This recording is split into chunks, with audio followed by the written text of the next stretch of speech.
let's go into technique. I'm gonna point to John. John, we talked a couple of weeks ago about you and model kits, and there's nothing to be ashamed of. But tell me a little bit about why you have model kits that you have not built. Oh my goodness. Well, my history is similar to you guys in that I came in contact, as a child with the dinosaur kits, the T-Rex, Allosaurus, and all of them. And I had a good friend, my good friend Eric, and his dad, Mr. Corbin. They built trains and built models, and I just never felt confident about it. I look at the glue and all that, and it's just like, no, I'm not going to mess up what I have. I want a toy because it'll be safe. And so I had great books. I'll show you some that were just inspiring in the 80s. Dioramas, I would look at them to just be inspired and would want them, and just would like dream of making kits, other great, just inspired. And I ended up, with, some of the classic Tokusatsu collection model kits in the mid 80s, but never, I tried to put them together and they would look horrible. And I did the best I could, but I think I represent a good portion of collectors and fans that buy kits, because I have quite a few I would love to put together, but I just don't feel confident about it, and I shy away because you spend a lot of money, and especially the older ones. You're like, these are like just part of your collection, and to mess it up. And I've messed up a couple on the side over the years, and I'll be like, just hide them. Well, maybe one day we can kind of get together online and do like a little step-by-step process. I would love that. I think it'd be kind of fun right now to just very briefly go over the steps that I take when I build a kit. If I could do this real quick, it's not going to have it's just going to have props. I don't have to do any screen share stuff. Okay, so for the most part, I buy. Oh, we didn't talk about this before. There are 3 types of materials for model kits. So this is a good time to do it. Perfect. There are injected molded plastic pieces. These are the kits that come on, all the pieces come on plastic sprues, and you have to cut the pieces off, sand them, and basically these are like hard plastic. They're just almost the same as a majority of the old school toys that we used to collect when we were kids. So that's injection mold plastic. Also, as I said before, this is the kind of stuff they had in the States everywhere. And then the next one I was going to say is, or talk about, is soft vinyl kits. And usually a soft vinyl kit will fall right out of the bag, just like it did there. Always. But like, yeah, soft vinyl kits come with like big instructions, lots of pieces. Actually, I'll just reach in here. And so here's a tail or a head portion. And what you have to do is you have to go in here and you have to trim out the pieces that don't work. So like this hole would have to get trimmed out. This hole would have to get trimmed or not, depending on what the instructions say, of course.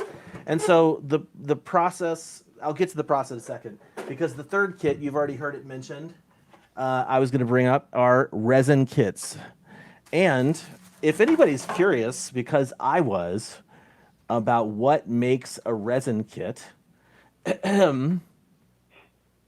resin, unlike styrene molding, where styrene is used for injection molded plastic, pellets are used in styrene to heat, and they're heated into liquid, forced into steel molds under high pressure. But resin is actually a 2-part liquid polyurethane plastic that's mixed and then poured into a mold, which is why you get really crisp details. And so I want to just throw out there to the group, we've already talked about one. What are some other materials that you guys know model kits can be made of, David? Well, those are the main 3. I've seen kits made sort of like a porcelain material. I don't even know the name of it. Some kind of a polymer. Some like garage kit makers. Well, I was fishing for rubber, since you guys had already talked about the rubber. Well, actually, let's go back. There's also rubber, and not a whole lot of kits are produced in rubber. Like, I don't know many besides this one that are actually produced in rubber. I know Bandai did a few motorized sort of model kit toys where you get the frame, the motorized frame, and you stretch the rubber over it. So that's sort of, and you have to kind of glue it together. That's in a way a rubber model kit. And John, I think, are you getting the big D'Agostini Godzilla 54 Godzilla that comes in pieces? I just have the first box, and in essence, that's a model kit as well, right? Yeah, I was thinking about that earlier. Would you consider the RC Mirai, the Mirai big motorized? They're technically model kits as well. Yeah, right. I mean, if you think about it, because you got to put them together, put the skin on. Well, yeah, sorry, I didn't know you just reminded me of some kits. Let me just step off for a moment and grab something. Well, while John's doing that, I will tell everyone that what you'll probably realize by the end of this whole thing is that resin kits can just be very brittle, and while they're gorgeous kits to look at, I mean, even I have resin kits that have broken, unfortunately, over time. I primarily make soft vinyl kits. That's what I like best. It's really forgiving material. The fact that you can just heat it up and like make it flexible to suit your needs, always a good thing. John, what you got there? You got some old plastic kits?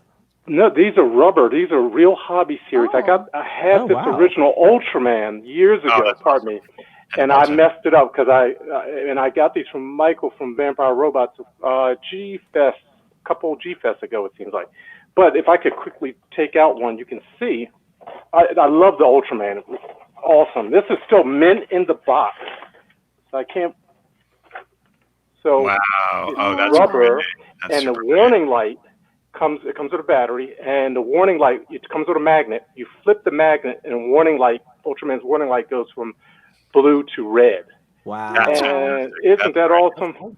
That's super cool. That's neat. So John, they also did a 64 Godzilla in that series. Yes, they did. I wish I had that. I saw that at an antique store in New York City, and it was mint in box, and it was out of my price range. And then I scraped up the money. A couple of weeks later, went back to get it, and it was gone, of course. So I've never seen that in person. That's awesome. It's really cool. Here are the ones. They have some on the back. Nice. Oh, I didn't even know they did giraffes. Yeah. Oh, basically, John, that's the 64 without the frill. That's it. Exactly. Right. Frill on there. That's I remember. Like. I got my Ultraman in '84 from one of my favorite toy shops. I keep mentioning Rocket Chips and Accessories. And I would just look at the back of the box and just imagine, because I hadn't seen Ultraman in years. And just seeing these kits were like, reliving the episodes. Yeah, that's great. That's awesome, man. So in terms of how to build model kits, I'm going to talk a little bit about doing soft vinyl kits. And this does not need a lot of time, but basically you get a soft vinyl kit, and it's a box bag filled with parts like this. So my first thing that I do is I always wash the kits. I throw them in a soapy, hot water bath. I get them scrubbed off with like a brush, like a sink brush. And then I set them off to dry. And then what I'll do almost immediately after that is I'll throw them into a low boiling water pot. And I'll basically put each piece in, pull it out when it's warm, but not burning my fingers. And then that's when I trim off the flash pieces. So like the flashes, this is not a good kit to show you an example of that. But when this piece comes out of the mold, a lot of times there's a whole bunch of extra plastic on there, a lot of extra soft vinyl that you don't need. So you trim that stuff off with like an X-Acto blade or a razor blade. And once your kit is clean, once your kit is free of flash, depending on who makes it, you could almost assemble a lot of those kits and put them almost entirely together with no glue at all, just to see how everything fits. And basically, that's what I end up doing. I put them together as much as they'll go without glue. And then if everything looks good, that's when I start gluing. The glue that I use, funny story, where did that go? I use Zap Kicker, which is, David and I talked about that a little while ago. And I don't know what happened to, there's my box. Zap Kicker is a cyanoacrylate which is a crystalline glue. So when it dries, it goes. So if you have it and it gets if you accidentally let it fall down on the side, it'll just leak out. So this is essentially dead. But basically, it's really, really strong super glue, essentially. And so this super glue can be activated. It's like 60 seconds before this glue sets. So if you don't want to wait 60 seconds and you're really careful, you can use this, which is a kicker or an activator.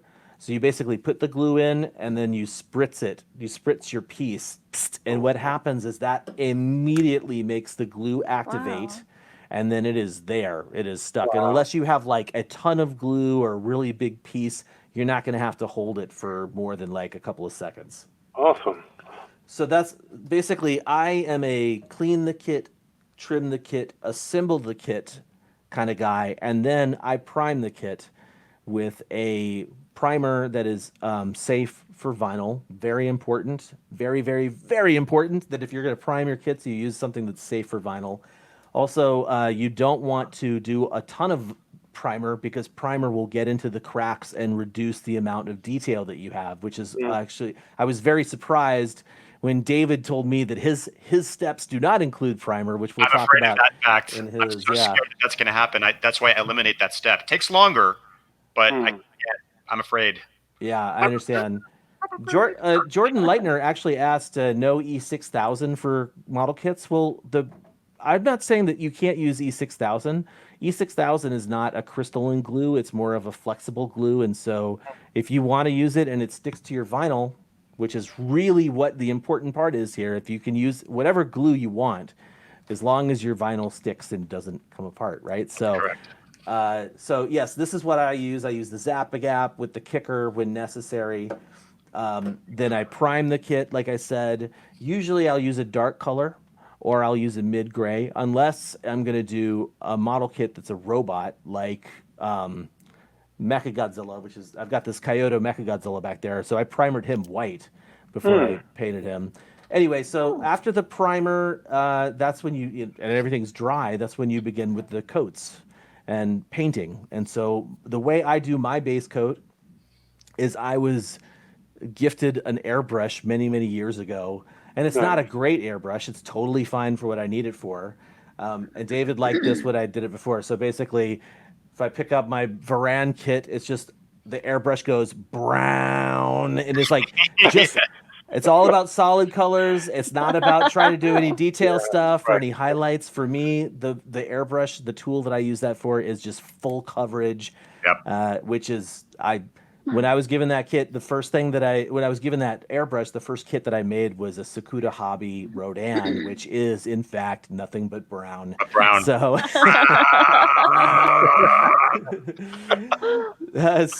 yes. So basically, once you've got a base coat on there, then I start going in with other paints, and so these are the kinds of paints that I like. Oh, David, did you hear this? That Testors is going to discontinue their acrylic paints. I did not hear that. Devastating news for me because literally almost every single paint in my kit is a Tester's paint.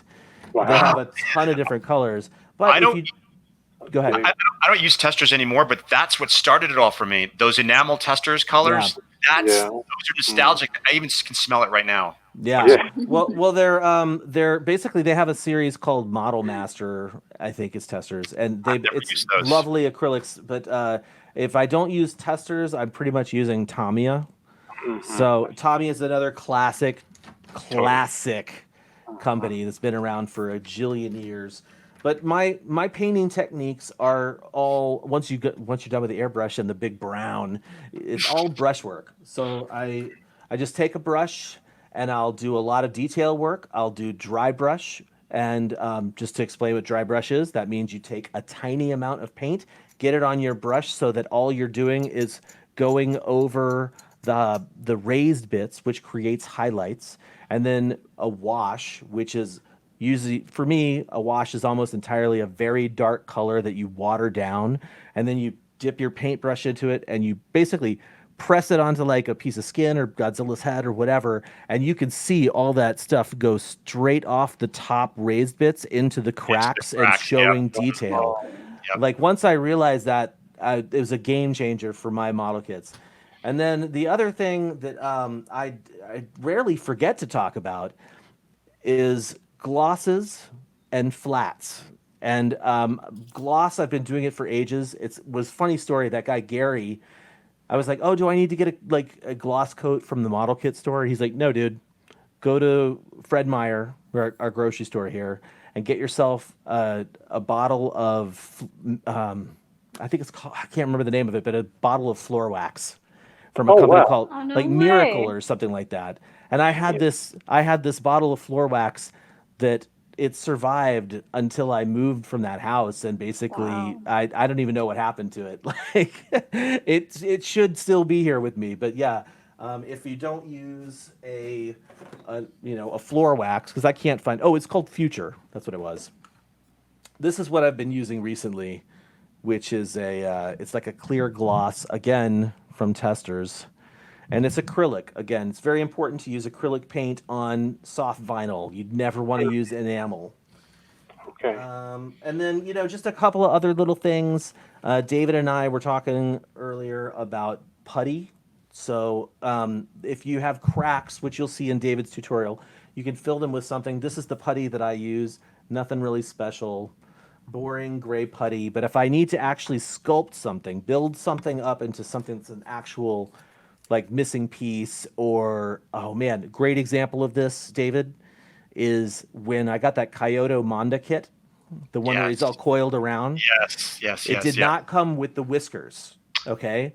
So I took twist ties and I basically cut them to length and I made them into the shape that I wanted. And I took this, which is a 2-part epoxy. So there's another jar of it that I didn't bring up, but I made a mixture of that and I spread it along the whisker that I made and inserted that, and it looks like a piece of resin, essentially. Yeah. You can really do wonders with that stuff. It's a game changer. It really is. And then last but not least, just something, because I probably should have mentioned it at the beginning. I don't do a lot of resin kits, as I mentioned, but sometimes I do end up using stuff like a Dremel. And so safety goggles, always very important. You can tell I haven't used these in a long time. They are super dusty. Super dusty. Anyway, that essentially goes over my technique. I did want to very quickly share a video that I made. This is, where is it? Did it stick around? This is pretty awesome. I love this video. Oh, so this is basically, I did a, last year, I built up a few model kits. Okay, so one of the model kits that I got was a Shin Godzilla. Yeah, the one David's holding there. This is the, I think it was a Wonder Festival or a Super Festival exclusive Shin Godzilla in this just gorgeous, gorgeous red vinyl.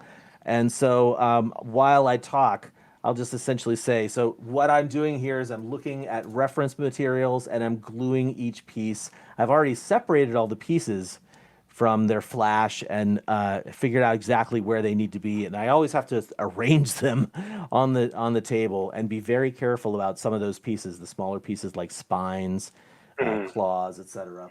So essentially, I just sit down and I make one go of it, and I can do an assembly and not too long.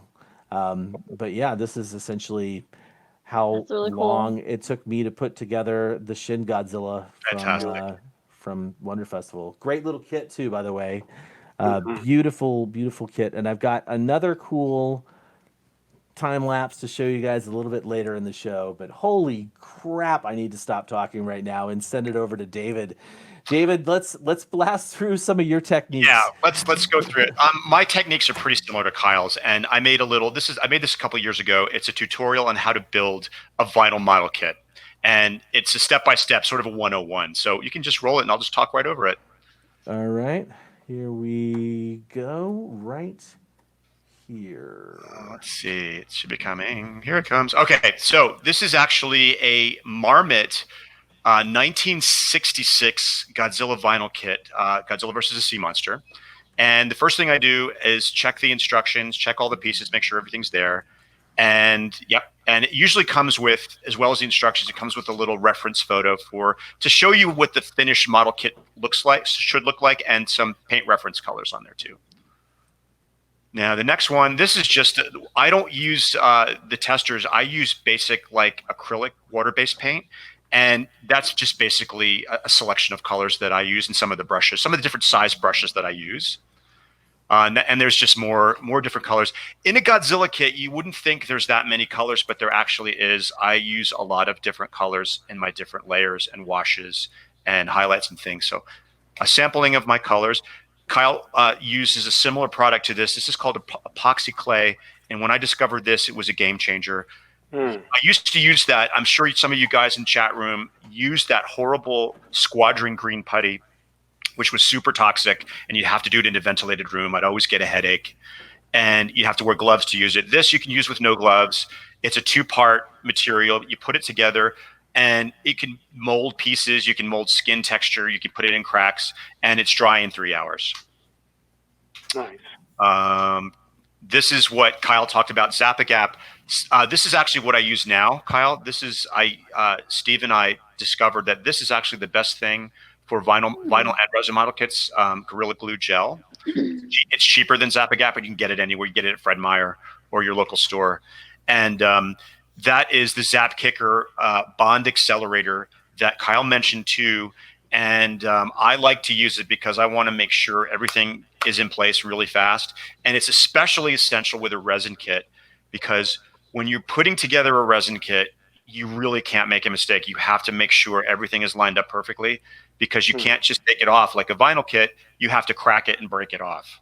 So to get it on there quickly, easily, and without any difficulty, the Zap Kicker is essential for a resin kit. But use it in a ventilated room. Yes. Be very careful. It's super flammable.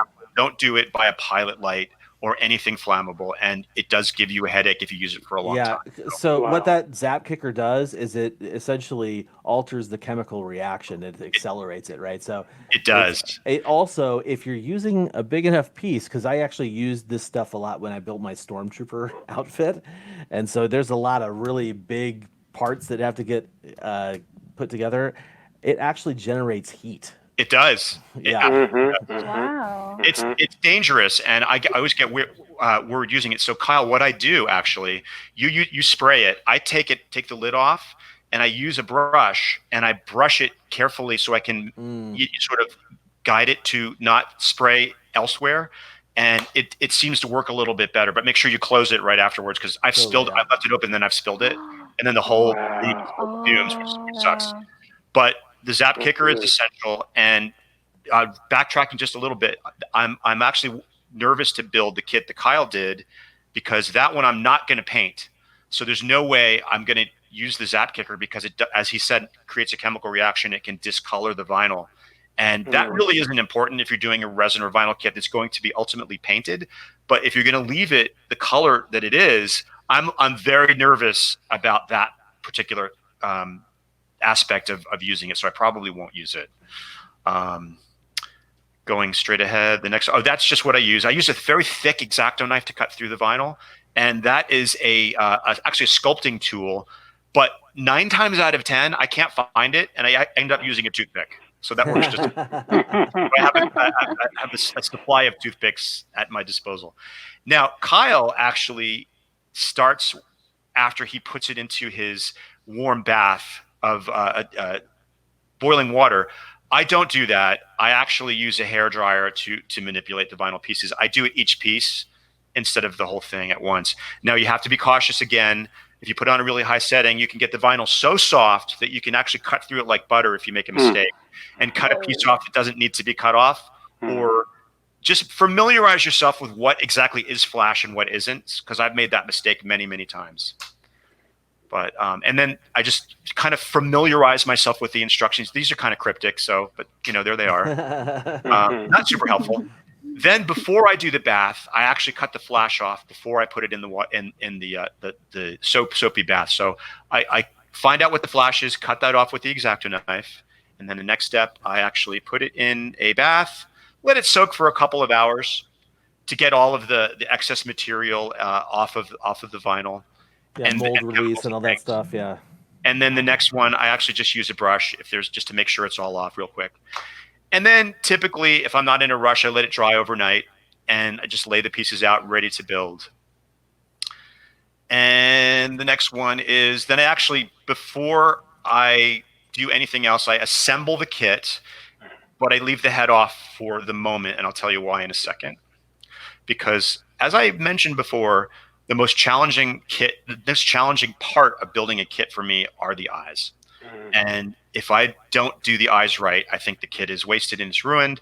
So I spend a lot of time and sleepless nights on trying to figure out how I'm going to do the eyes. So if I can bang that part out real quick, the rest of the kit building process is like a walk in the park and I actually really enjoy it. So I do the eyes next. And then, of course, the mouth parts, which usually are separate parts, and the top and bottom jaw. And now marmot kits look pretty simple, but I got to tell you, they're not really designed very well because the pieces don't fit together. And there's going to be I'll show you that in a second. So yeah, I assemble the face and the head and put that together. And as you can see, it's a little bit crooked. I had to manipulate it to get it perfectly straight. Actually, that kind of moved a little bit.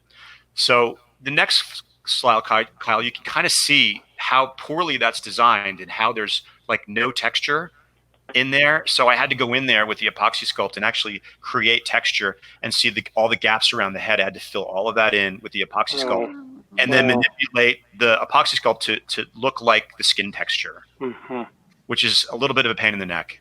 So there you can see that process is almost finished.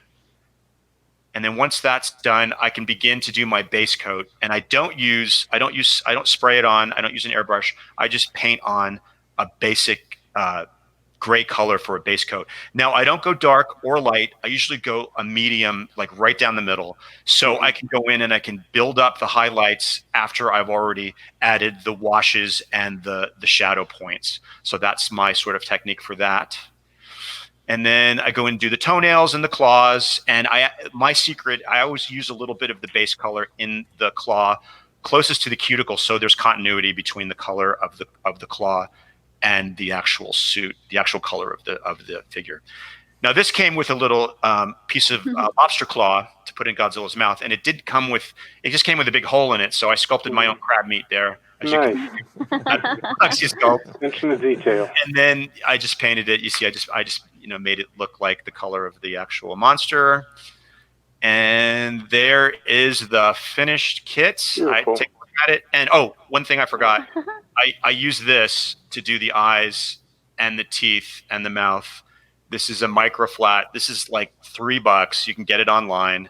And you might ask yourself, why are you using micro flat as a gloss? It is actually glossy, but not too glossy. And it's water-based. You can wash it off if you make a mistake. So, and then I usually take it outside on my rock wall and take a photo of it to see if it looks good.